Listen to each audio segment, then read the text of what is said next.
내란 특검이 지난 1월 공수처의 체포영장 집행을 방해한 혐의 등으로 재판에 넘겨진 윤석열 전 대통령에게 징역 10년을 선고해달라고 재판부에 요청했습니다. 더불어민주당 김병기 원내대표를 둘러싼 논란이 일파만파로 확산하고 있습니다. 조기현 민주당 법률위 부위원장, 강전애 전 국민의힘 대변인 두 분과 함께 이야기 나눠봅니다. 안녕하십니까? 어서 오십시오.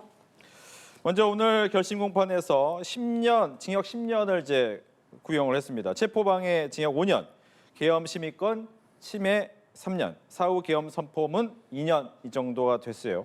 특검은 전례 없는 범행이다라면서 구형 이유를 밝혔는데 여기에 대한 이야기를 듣겠습니다. 먼저 민주당입니다.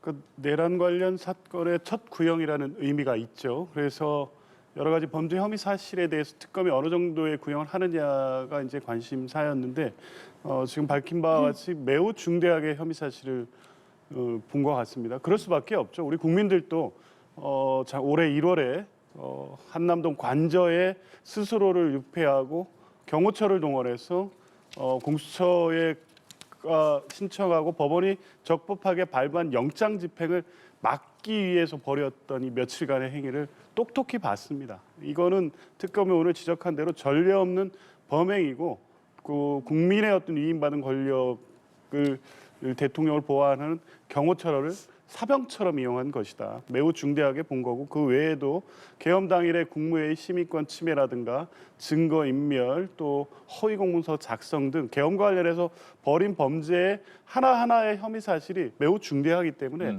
저는 오히려 10년의 구형도 적다고 보고 있습니다. 예. 보면 이제 이 체포방해 5년 같은 경우는 양형 기준보다 높게 나온 맞습니다. 거기 때문에 하지만 더 중했어야 된다라고 얘기는 하셨습니다. 체포방해 혐의가 양형 기준으로는 4년이 지금 최대로 되어 있는데 특검에서는 5년을 구형하면서 굉장히 중대한 범죄라는 점에 대해서 오늘 강조한 것으로 보입니다. 윤석열 전 대통령이 받고 있는 혐의 중에서는 역시 내란 우두머리 혐의가 가장 중한 죄이고 이것이 2월 정도에 선고가 나올 것으로 지금은 스케줄상 예상이 되고 있는 상황인데요. 1월 16일에 오늘 구형이 나온 형이 선고가 된다면 그래도 우리가 비상계엄 이후에 전국을 떠들썩했었던 지점들, 공수처에게 수사 권한이 과연 있는 것인가? 그리고 서부지방법원에서 영장을 발부한 것이 정당한 절차를 거쳤던 것인가? 초반에는 그것으로 그 두 가지 사건이 굉장히 크게 이슈가 되었는데 이게 바로 이 체포방해 혐의에 있어서의 핵심적인 쟁점들이기 때문에 아마 저는 이것은 대법원까지 가면서 뭐 중간중간 바뀔 수도 있겠습니다만 일단락 된다는 의미는 있을 것이다라고 생각을 하고요. 계엄 심의권 같은 경우에는 윤석열 전 대통령 측에서는 좀 불리한 상황이라고 생각을 합니다.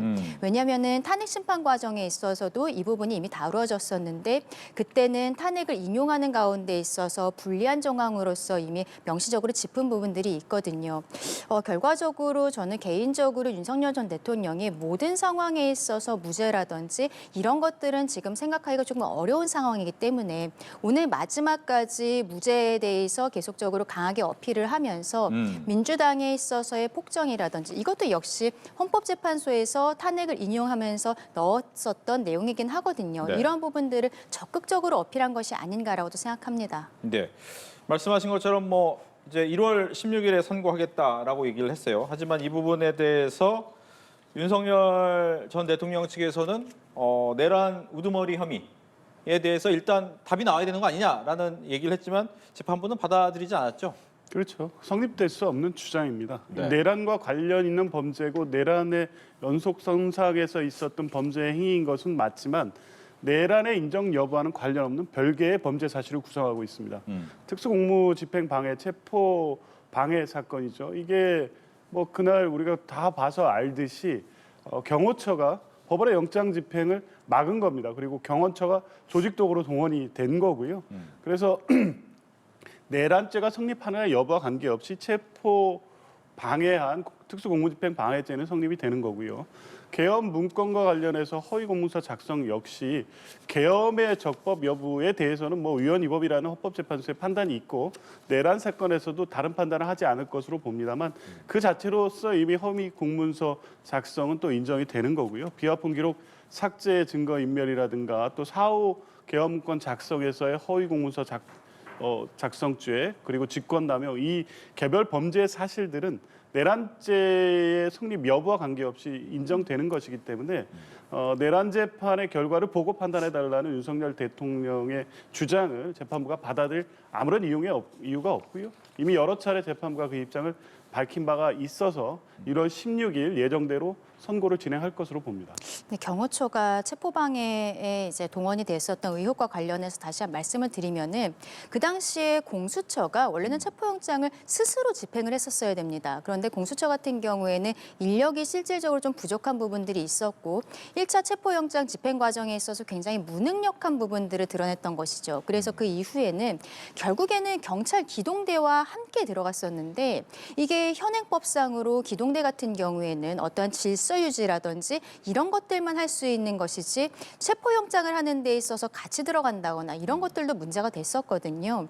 이게 형사사건이기 때문에 형사사건은 절차적으로 한 가지만 법에서 나아가더라도 이것이 전체적으로 무죄 취지로 판결이 될 가능성들도 충분히 있는 것입니다. 그런 의미에서 저는 이번에 선고가 10년이 구형이 되었습니다만 그중에서 체포방해 혐의가 가장 중점적으로 될 것이라고 생각을 하고요. 윤석열 전 대통령 측에서도 아마도 추가적으로 이 부분에 대해서는 의견서라든지 이런 것들을 더 내지 않을까 생각합니다. 네, 말씀해 주셨다시피 이제 체포방해 혐의에 대해서 오늘 윤 전 대통령이 마지막 한 5시 반부터 1시간 정도 최후 진술할 때 이 부분이 나오긴 했습니다. 즉 공수처가 과연 내란죄 수사에 권한이 있느냐, 그리고 군사시설 보호구역의 관절을 수행하는 것이 맞느냐에 대한 본인의 입장을 밝힌 바가 있기 때문에 앞서 이야기하셨지만 이 부분이 과연 그러면 재판부는 1월 16일 어떻게 결론을 내릴까요? 저는 받아들일 가능성이 전혀 없다고 봅니다. 이 관련된 주장은 이미 당시 체포영장 발부 과정, 체포 적부심이라든가 구속영장 실질심사 등에서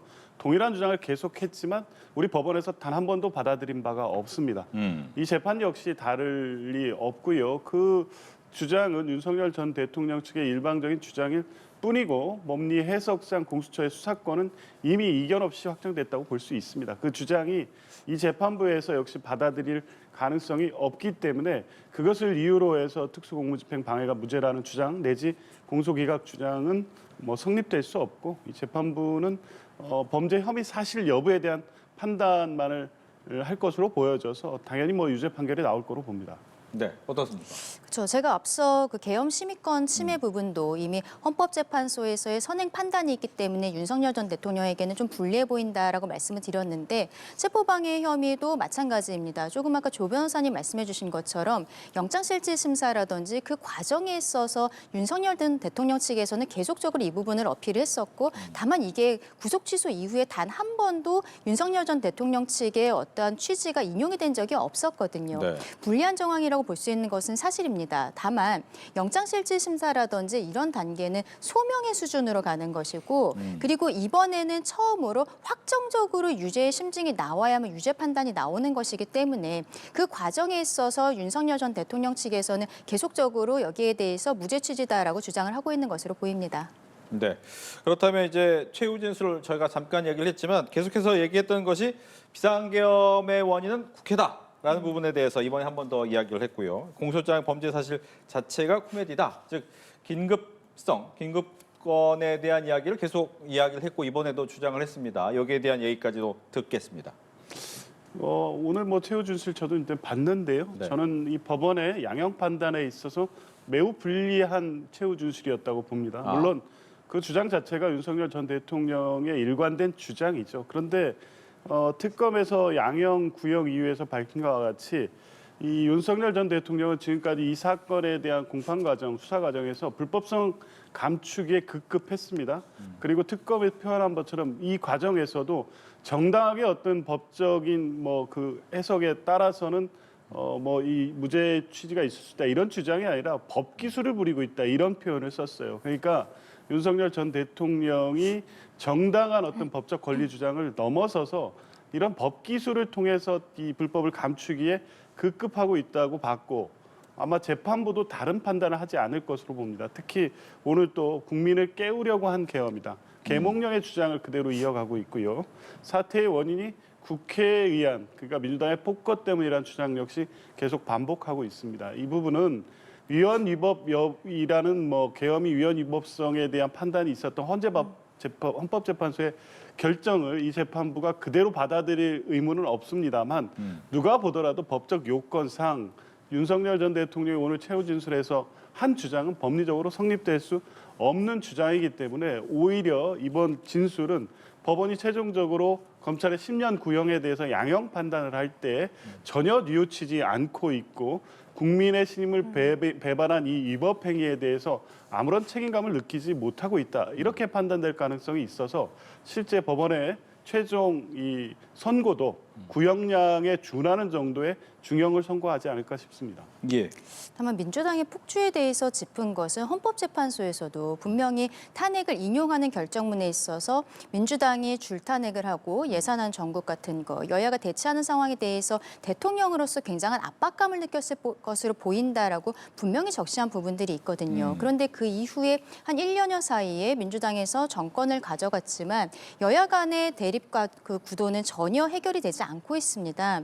이런 것들에 대해서 강하게 어필을 하는 것은 앞서 계속 말씀드렸지만 윤 전 대통령 입장에서는 지금 혐의점들의 선행 판단들이 굉장히 불리한 상황이거든요. 그렇다면 유죄가 나온다고 하더라도 양형에 있어서 참작할 수 있는 부분에 대해서 이야기한 것이다라고 저는 생각을 하고요.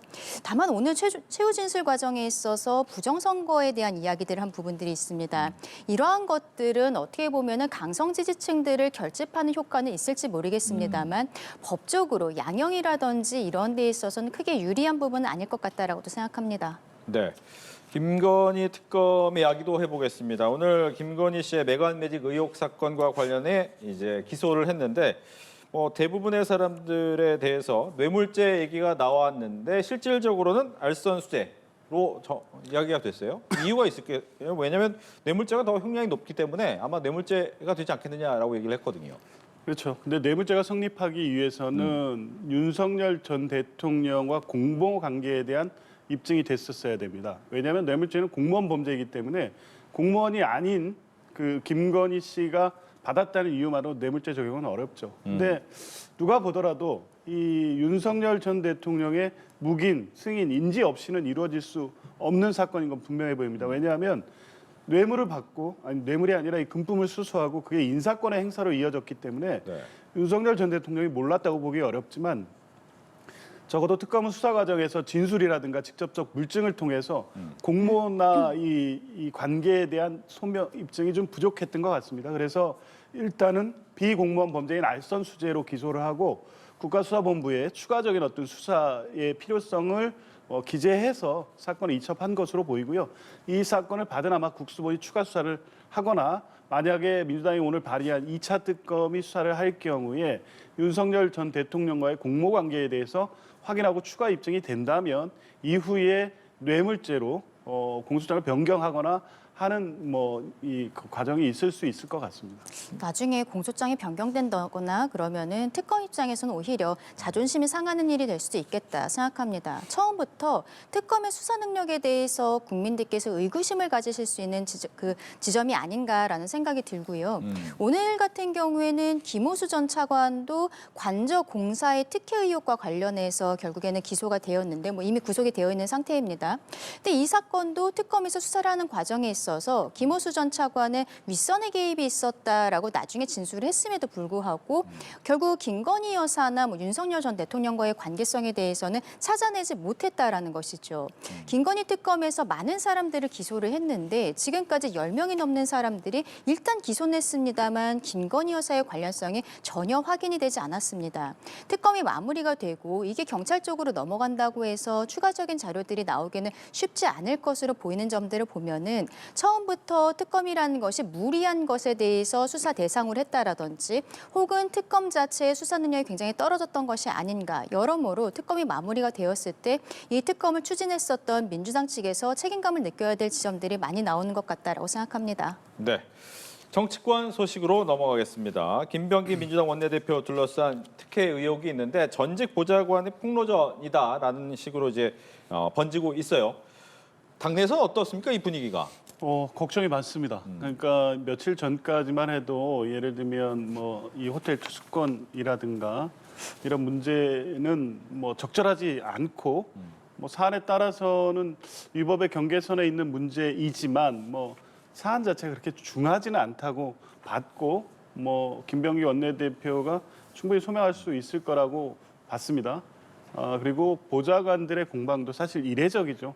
같이 일했던 이 의원을 이런 식으로 공격하는 것이 실제 사실관계에 기한 것인지 아니면 그 재직 당시에 갖고 있던 어떤 개인적 감정들을 그런 식으로 표출하는 게 아닌가라는 생각도 또 있었습니다만 최근에 계속해서 불거지는 내용들을 보면 이것이 단순하게 보좌관들의 일반적인 폭로전 때 그것에 대한 김병기 원내대표의 해명 이 수준을 넘어서는 것 같다. 당에서도 심각한 우려를 하고 있고요. 오늘 마침 정청래 대표의 기자회견이 있었기 때문에 그 자리에서도 언급이 됐습니다. 직접 뭐 정청래 대표도 심각하게 사안을 보고 있고 또 어제 김병기 원내대표와 직접 대화를 나눴고 입장 정리가 필요할 것 같다는 의견을 두 분이 나누신 것 같습니다. 입장을 정리한다는 것은 뭐 어떤 거치의 결정까지 갈지 뭐 그거는 아직은 아닌 것 같습니다만 적어도 이 사안에 대해서 김병기 원내대표에게 제기되고 있는 여러 가지 의혹이나 문제들이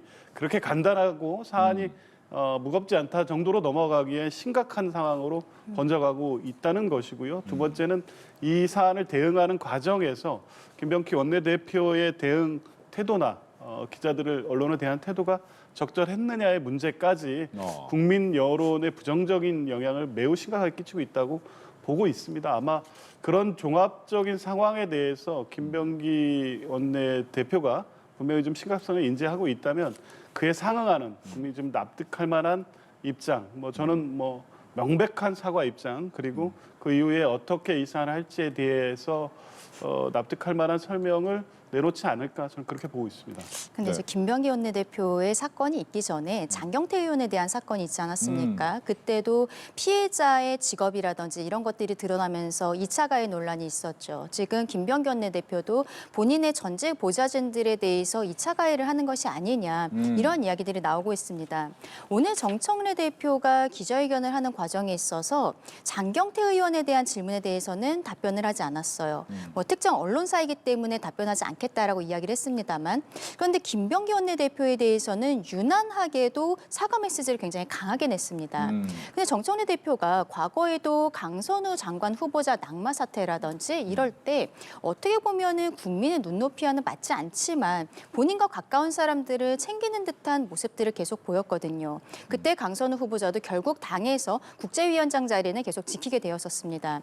이것은 결국에는 김병기 원내대표와 정청래 대표 그리고 결국에는 대통령실까지 연결되어 있는 어떠한 권력 관계에 있어서의 헤게모니 싸움이 아니냐. 저희 국민의힘에서는 그렇게 보고 있는 것인데요. 지난 9월에도 원내대표들끼리 3대 특검의 개정 과정에 있어서 기간을 늘리고 수사팀을 어떻게 보강할 것인지 이런 것들이 원내대표들끼리는 협의가 되었었는데 갑작스럽게 정청래 대표가 전혀 아니다라는 형태로 이야기를 하면서 김병기 원내대표가 노골적으로 기분이 나쁜 것을 기자들 앞에서 보여줬던 적이 있었거든요. 어떻게 수습이 되는 듯 했지만 이것이 결국에는 안에서 골맞던 것들이 점점 터지고 있는 것이 아니냐라는 생각들이 드는 겁니다. 또 걱정이 되는 것은 김병기 원내대표가 쿠팡과의 문제점들이 지금 드러나고 있는데 쿠팡 그 박대준 전 대표와 식사를 하는 과정에 있어서 다른 사람들은 다 나가라고 하고 그리고 둘이 같이 있는 상황에서 나의 전직 보좌관을 잘라라. 이런 얘기를 했다는 지금 의혹들이 있는 거거든요. 결국 이거는 수사로서 밝혀져야 되는 건데 문제는 박대준 전 대표가 어떻게 보면은 김병기 원내대표에게 유리한 진술을 해야 되는 상황인 것입니다. 그렇기 때문에 지금 우리 정부와 쿠팡의 관계를 생각했을 때는 적어도 김병기 원내대표가 지금 상황에 있어서 여러모로 보았을 때 적어도 원내대표직에서는 내려와야 되는 것이 아닌가라고 생각합니다. 네.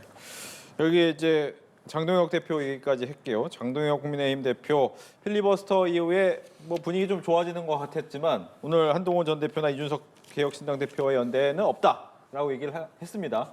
분위기는 결과적으로 안 되는 겁니까? 아니죠. 그거는 이제 지방선거가 앞두면은 네. 그때부터는 서로 간에 또 연대 이야기가 나올 것으로 보이고, 그리고 이미 저희 국민의힘 같은 경우에는 개혁신당과 통일교 특검에 대해서는 합의된 법안을 발의를 한 부분들이 있습니다.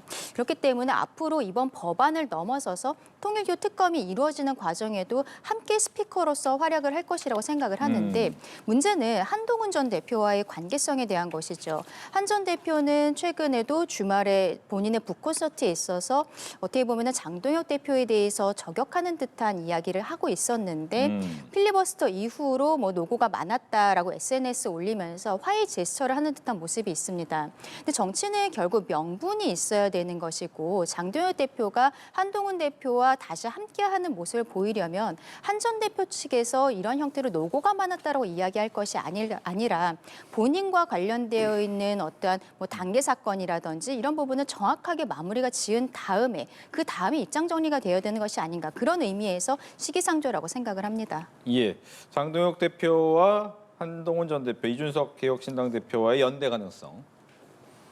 글쎄요, 저는 쉽지 않아 보입니다. 네. 접점이 잘 보이지 않습니다. 지금 최근 직전까지도 장동혁 대표의 지도부에서는 한동훈 전 대표의 당원 게시판 문제로 직접적으로 징계 절차를 가고 있다고 봤고, 그것은 한동훈 전 대표를 당에서 완전히 배제하기 위한 수순 아니냐, 이런 해석을 할 수밖에 없었죠. 뭐 김종혁 전 최고위원이 방송에서 한 몇 가지 말을 가지고 다음권 2년 정지라는 사실상 사망 선고를 한 수준이었기 때문에 당연히 그 후순위는 한동훈 전 대표의 칼날이 상할 것이다라고 본 상태에서 갑자기 이제 필리버스터라는 이 국면 하에서 이런 화해적 제스처가 메시지를 통해서 나왔지만 뭐 두 분이 일단 접점을 찾기는 어려울 것 같고요. 여전히 장동혁 대표는 탄핵에 대한 한동훈 전 대표 책임론을 얘기하고 있고, 또 한편으로는 윤석열 전 대통령의 관계 절연에 대한 명확한 입장에 대해서 요구하고 있지만, 이 부분을 두 분이 적정하게 타협하는 건 오히려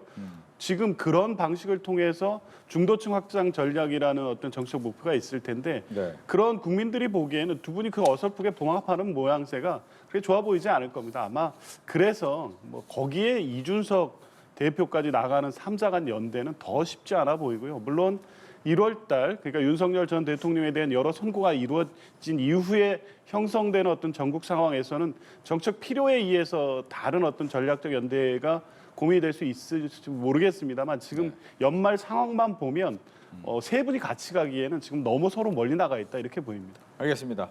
오늘 나왔던 이제 또 재판 결과 중에 좀 중요한 것이 서해 공무원 피격 사건 은폐 혐의로 재판에 넘겨진 문재인 정보라인 1심에서 모두 무죄가 나왔습니다. 여기에 대한 이야기를 들을게요. 먼저 듣겠습니다. 좀 납득하기 어려운 부분이 있죠. 오늘 유족 측에서도 받아들이기 어렵다라는 입장을 낸 것으로 알고 있습니다. 결국 1심 판결이 날 때까지 한 6년여가 걸렸고, 우리 국민이 이렇게 북한 측으로부터 부당한 대우를 받으면서 사망에 이르게 된 사건인데, 이런 형태로 무죄가 나온다는 것은 좀 이해할 수가 없는 부분들이 있습니다. 그리고 이게 또 사건이 커지는 게 무죄를 내린 재판부가 직위원 재판부이라는 것이죠. 네. 그동안은 민주당 입장에서는 직위원 판사에 대해서 받아들일 수 없기 때문에 뭐 새로운 전담 재판부를 만들어야 된다라는 이야기들도 하고 있는데, 이 사건에 대해서는 결국 민주당 측 인사들에게 모두 무죄를 주었기 때문에 뭐 박지원 의원 같은 경우는 재판부에 감사한다라고 이야기까지 한 상황이거든요. 민주당이 이 사건에 대해서 정확하게 입장 정리를 해야 되지 않나라고도 생각합니다. 네, 민주당의 이야기도 듣겠습니다. 서해 공무원 피격 사건. 네. 이 사건이 대표적으로 윤석열 정권이 조작한 정치 사건이라고 봅니다.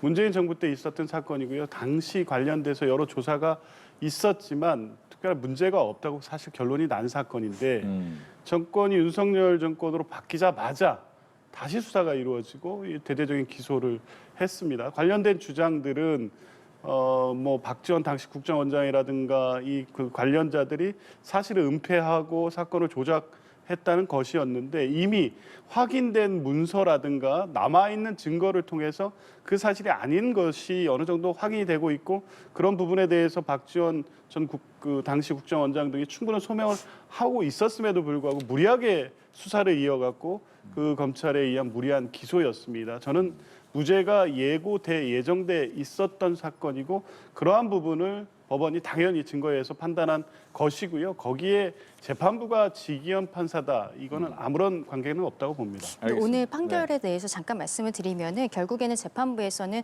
피고인들을 형사처벌할 수 있을 정도로 합리적 의심 없이 증명됐다고 보기 어렵다라고 했거든요. 그러니까 말하자면은 의심이 가는 수준이지만 검찰에서의 증거가 좀 부족했다라고 판사는 보는 것 같습니다. 검찰 측에서 증거를 보강해서 항소를 해야 된다라고 생각합니다. 알겠습니다. 시간이 다 됐지만 쿠팡 얘기는 안 할 수 없어서 짧게 대답을 해주시면 좋겠습니다. 쿠팡의 이 셀프 조사 논란이 있었는데 이 부분에 대해서 쿠팡은 정부 지시 따랐습니다라고 얘기를 하면서 좀 이 부분을 어떻게 해석을 해야 되나라는 좀 의문이 드는 대목이 있어요. 여기에 대한 얘기 듣겠습니다. 쿠팡이 아예 우리 국민들하고 등 돌리고 쿠팡을 이용하지 말라는 메시지를 보내고 있는 것 같습니다. 자꾸 화만 돋구고 있는 거죠. 정부가 어떻게 이런 지시를 합니까? 진상을 조사한 후에 실제 쿠팡이 밝힐 수 있는 정도의 상세하게 어떤 이 진상 내용을 밝혀서 국민들이 불안하게 하지 않을 정도의 어떤 내용을 밝히라는 것이었지 마치 수사기관인 것처럼 본인들이 조사하고 아무 문제 없다 이런 발표를 얘기한 게 아니었죠. 지금 쿠팡이 보이는 태도를 보면 이 문제의 심각성이라든가 우리 국민들이 느끼는 불안감에 대해 아무런 책임감이 없는 것 같습니다. 계속적으로 오히려 미 정치권을 향한 로비를 통해서 이 문제를 해결하려고 한다거나 하는 태도를 볼 때 국민들이 과연 쿠팡을 더 이상 이용해야 될지에 대해서 심각한 어떤 상황을 던지는 오늘 입장 발표였다고 봅니다. 네. 오늘 입장을 보면은 쿠팡 측에서는 본인들은 결국 미국인이 운영하고 있는 미국 회사라는 것. 그렇기 때문에 한국 정부에 대해서 신뢰감이 떨어지고 한국 정부에 대해서 꼭 본인들이 협조해야 될 의무가 없다는 것을 보인 것이 아닌가 싶습니다. 심지어 잠수부를 동원해서 이 노트북을 꺼내왔다라는 것은 정말 이해하기가 어려운 부분인데요. 이 노트북을 가지고 와서 본인들이 열어봤다라는 거잖아요. 그러면은 이게 형사적으로 보았을 때는 증거 인멸로 볼 수 있는 부분들도 있는 것입니다. 이 안에 있는 데이터가 그대로 있는 것인지 혹은 쿠팡 측에서 조직적으로 어떤 부분들은 삭제를 한 것이 아닌지 그리고 생각해보면 지금 뭐 단 한 명의 범죄가 아니라 여러 명이 관련이 되어 있는데 그것을 은폐하기 위해서 꼬리 자르기 형태로 하기 위해 이런 형태의 발표를 하는 것이 아닌가라는 의심이 들 수밖에 없거든요. 앞으로 우리 정부와 수사기관에서도 이 부분에 대해 충분히 수사는 이루어질 것이라고 생각합니다만 쿠팡 측에 대해서는 말씀하신 것처럼 이게 법적인 처벌을 넘어서서 감정적인 처벌들, 이 감정적으로 해소되지 않는 부분들도 분명히 정부가 국민들을 대변해야 된다고 생각합니다. 네. 이렇게 해서 조기현 민주당 법률위 부위원장, 강전혜 전 국민의힘 대변인 두 분과 함께했습니다. 오늘 이야기 잘 들었습니다. 고맙습니다. 감사합니다.